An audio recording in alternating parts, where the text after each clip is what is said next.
आमी सगळे मनशां मागणी करूंक आमी जाता आनी मागणी करूंक आमी दुसऱ्यांक आमी शिकयता पूण जे आमी मागणी करता तेच्या मागणी आमी म्हणटा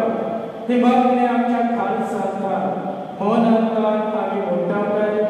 म्हणूंक जाय म्हूण आमी ते मागणी आमी करता पळय देवान आमकां सोडेकल्याक व्हडांतले व्हड मागणे शिकयला आनी दर आनी दर वेळार हे मागणे आमी 2 दिसांक आमी म्हणटा आमचे बापा येन्नाय आमचे बापा